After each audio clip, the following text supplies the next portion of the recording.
বিসমিল্লাহির রহমান রহিম।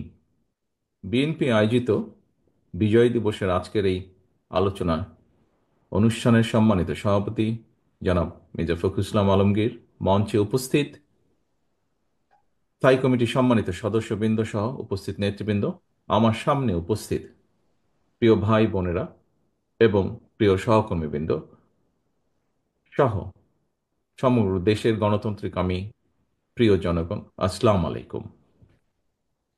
লাখো প্রাণের বিনিময়ে অর্জিত গৌরবময় বিজয়ের ৫৪তম এই বার্ষিকীর শুভ লগ্নে বাংলাদেশের গণতন্ত্রকামী স্বাধীনতা প্রিয় জনগণকে জানাই বিজয়ের আন্তরিক শুভেচ্ছা। স্বাধীনতার জন্য আত্মত্যাগকারী বীর মুক্তিযোদ্ধাদের প্রতি জানাই গভীর শ্রদ্ধা। সাম্য, মানবিক মর্যাদা, সামাজিক সুবিচার প্রতিষ্ঠার মূলমন্ত্রে ১৯৭১ সালে বীর মুক্তিযোদ্ধারা বাংলাদেশ স্বাধীন করেছিলেন। তবে তাবেদার অপশক্তি বারবারই স্বাধীন বাংলাদেশকে বিপথে নেবার ষড়যন্ত্র অব্যাহত রেখেছিল। বিশেষ করে পলাতক স্বৈরাচার গত দেড় দশকে বাংলাদেশের স্বাধীনতা, সম্মান, বিজয়ের গৌরব ও অর্জনকে আবারও প্রায় বিকিয়ে দিয়েছিল। তবে ছাত্র জনতার রক্তক্ষয়ী গণ অভ্যুত্থানে গত ৫ই আগস্ট তাবেদার মাফিয়া চক্রের প্রধানের পালিয়ে যাবার ভেতর দিয়ে দেশ এবং জনগণের স্বাধীনতা রক্ষা পেয়েছে। এ কারণেই প্রায় আমি বলে থাকি, ১৯৭১ সাল ছিল বাংলাদেশের স্বাধীনতা অর্জনের, আর ১৯২৪ সাল দেশ এবং জনগণের স্বাধীনতা রক্ষার। এমন পরিস্থিতিতে ফ্যাসিবাদ মুক্ত পরিবেশে এবারের বিজয় দিবস অবশ্যই অনেক বেশি আনন্দের, গৌরবের এবং অনেক বেশি অর্থবহ এবং তাৎপর্যপূর্ণ। আমি বিশ্বাস করি আগামী বছরগুলোতে স্বাধীনতা কিংবা বিজয় দিবস শুধুমাত্র আনন্দ উদযাপনের মধ্যেই সীমাবদ্ধ থাকবে না বা রাখা যাবে না, বরং আমি দৃঢ়ভাবে বিশ্বাস করতে চাই আগামীর বাংলাদেশে প্রতিটি স্বাধীনতা এবং বিজয় দিবস হয়ে উঠবে জনগণের প্রতি রাষ্ট্র ও সরকারের দায় কিংবা প্রতিশ্রুতি পূরণের একটি অর্থবহ দিন।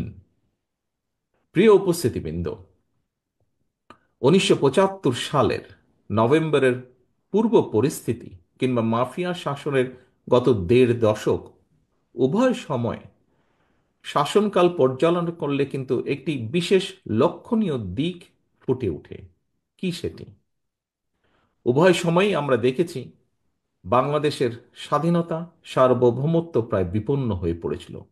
জনগণ দেখেছে দেশের স্বাধীনতা, সার্বভৌমত্ব বিপন্ন করে দেওয়ার ষড়যন্ত্র বাস্তবায়নের অংশ হিসাবে সুকৌশলে নাগরিকদের সকল গণতান্ত্রিক রাজনৈতিক অধিকারকে কেড়ে নেওয়া হয়েছিল। হরণ করা হয়েছিল জনগণের ভোট প্রয়োগের অধিকার। জনপ্রতিনিধি নির্বাচনী ব্যবস্থাকে একদম ধ্বংস করে দেওয়া হয়েছিল। সুতরাং এটি স্পষ্ট, জনগণের গণতান্ত্রিক অধিকার, জনগণের ভোট প্রয়োগের অধিকার বহাল এবং কার্যকর থাকা না থাকার সঙ্গে দেশের স্বাধীনতা, সার্বভৌমত্ব সুসংহত থাকা না থাকার একটি গভীর সংযোগ কিংবা সম্পর্ক রয়েছে। অর্থাৎ রাষ্ট্রের নাগরিকদেরকে রাজনৈতিক এবং অর্থনৈতিকভাবে ক্ষমতাহীন করে দেওয়া গেলে দেশের স্বাধীনতা, সার্বভৌমত্ব, এমনকি রাষ্ট্রের আভ্যন্তরীণ শৃঙ্খলাও দুর্বল এবং বিপর্যস্ত হয়ে পড়ে। রাষ্ট্র এবং জনগণকে স্বনির্ভর এবং শক্তিশালী করতে হলে রাষ্ট্র ও রাজনীতির প্রতিটি ক্ষেত্রে গণতন্ত্রের লালন, বিকাশ এবং চর্চা অত্যন্ত জরুরি। আমরা মনে করি রাষ্ট্র ও সমাজে গণতান্ত্রিক রাজনীতি চর্চার অন্যতম প্রাতিষ্ঠানিক কেন্দ্রবিন্দু হচ্ছে জনগণের সরাসরি ভোটে নির্বাচিত জবাবদিহিতাদের দ্বারা, জনপ্রতিনিধিদের দ্বারা গঠিত জাতীয় সংসদ।